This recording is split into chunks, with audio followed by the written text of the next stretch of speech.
What's up everyone, this is Minnie, and today I'm coming at you with the patch notes for update 11.5 in World of Warships in 10 minutes or less. Before we get into that, a quick reminder as always, don't forget to like the video and make sure to hit that subscribe button to my channel to help me keep making great content, as about 75% of you watching have not done that yet. So, in patch 11.5, the big news is that it is the US Independence Day patch and a lot of changes to the US lines have occurred. The San Diego and the 1776 perma camo for the San Diego will be available at some point during the patch. They have not announced the official date yet, but they are coming this patch. Additionally, a new US commander, the Statue of Liberty, is coming to the game as well.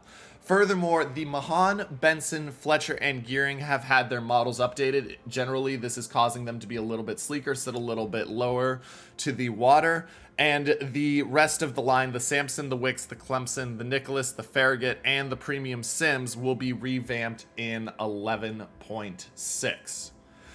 On the American battleship side, the Kansas, the Minnesota, and the Vermont have been mostly buffed with a small nerf tied into that. So the repair reload on all three of them has been taken from 80 seconds down to a 40-second repair party. Furthermore, the acceleration on both their backwards and forwards momentum has been reduced, so they will move slower. However, the Minnesota base detect has been dropped to 16.4 kilometers and the Vermont to 16.02 kilometers, which means that the Vermont is going to have about a 12.6 kilometer detection if you run a full concealment build on it. Furthermore, for the Vermont, it can now recover citadel damage or torpedo damage to the citadel area for a 50% health regain. It used to be 10%, so you can regen more health now. On the United States side as well, the Tier 11 super ship, the United States, has had some nerfs applied. Torp damage has gone from 8,200 down to 7,600, and the flood chance has gone from 68% to 63%. Next up, Wargaming is bringing back some new modes. The Convoy mode will be returning this patch. It will be available just 3 hours after this video was made. In Convoy mode, it will be 12v12, tier 8 to 10 ships. All ship types are available: subs, CVs, cruisers, destroyers, battleships. And there are more maps than last time it came in. There will be 6 AI-controlled cargo ships.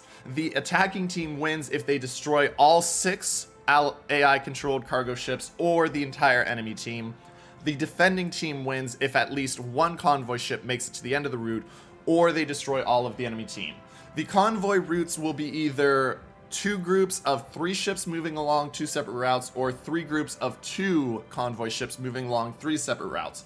And the start time will be staggered on them so that it's not all routes happening at once. Additionally, the new map, the Faroe Islands, is now live. This is a map that is for tier 7 to 11, and it is a domination map that will have 3 or 4 key areas. Next up, French Cruiser Early Access does continue. They will become live in 11.6 for all players. You can no longer complete missions to get more French Cruiser tokens, but you can still buy some through various means such as using community tokens, etc.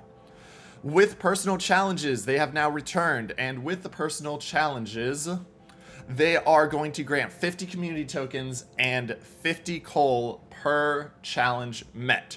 After you reach 2,500 community tokens in 2 weeks, you will only get 50 coal until the reset happens in 2 weeks, so you will be able to earn a total of 5,000 community tokens and unlimited coal as high as you can get all of the lines.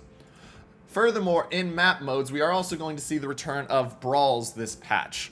The first Brawl will take place from June 20th to 27th. It will be a 1v1 at tier 9.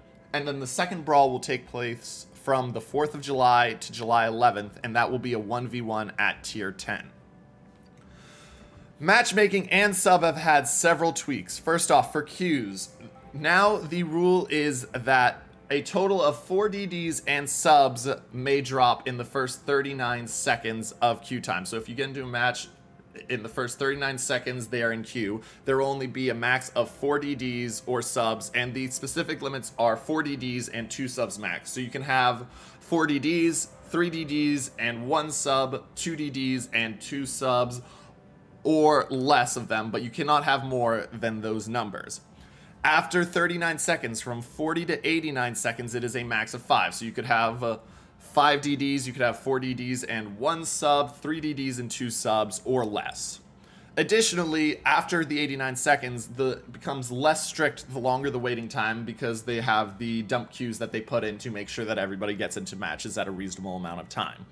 Subs have also had a slight nerf in that the dispersion when firing torps has been increased, so when they're dropping torps, they don't always go exactly on the line that is recommended. There is now a window, just like when you're launching torps from a destroyer. And the U-190 and the Salmon are now forced to surface faster when the dive timer is depleted.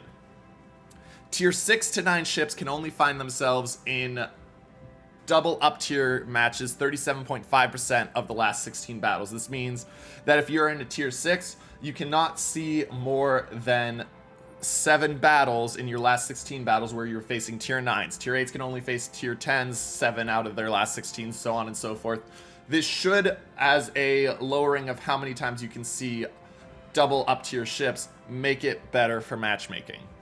In the Armory, there has been a variety of changes as well. The biggest thing is there is now the Ruckus in the Depot event. And the way the Ruckus in the Depot event works, you can come down here and see it, is that you can purchase for 250 doubloons random bundles. There's 300 random bundles, 30 Depot tokens, 10 Depot tokens, Depot reserves, which give you 1 token and 375,000 credits, and then various other things, including a secret depot. And you can take these ones, and during 11.5, you can turn them into the tokens to purchase other stuff. So if we go back here, I can go, and we've got the top one where it costs 100, but I can get rewards like 75,000 coal, free XP, even a premium tier 9 ship container, all of that. We've also got the mid tier where you can have the premium tier 6, less coal, but it also costs over a third less.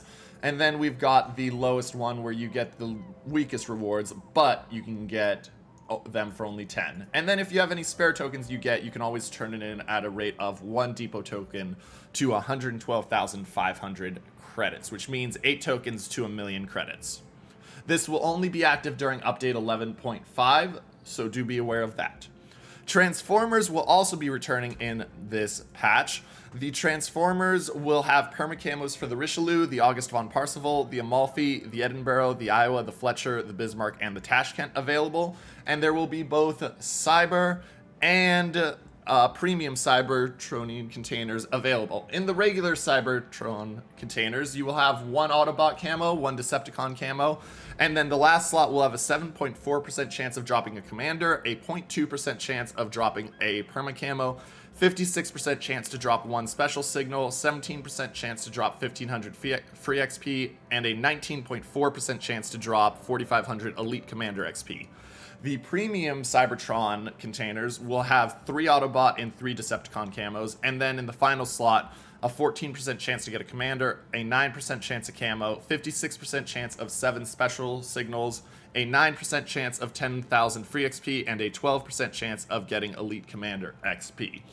That's all for this patch. Make sure to like the video and make sure to subscribe to the channel. Leave me a comment down below telling me what you are most excited for in this patch. But as always, this is Minnie, signing off.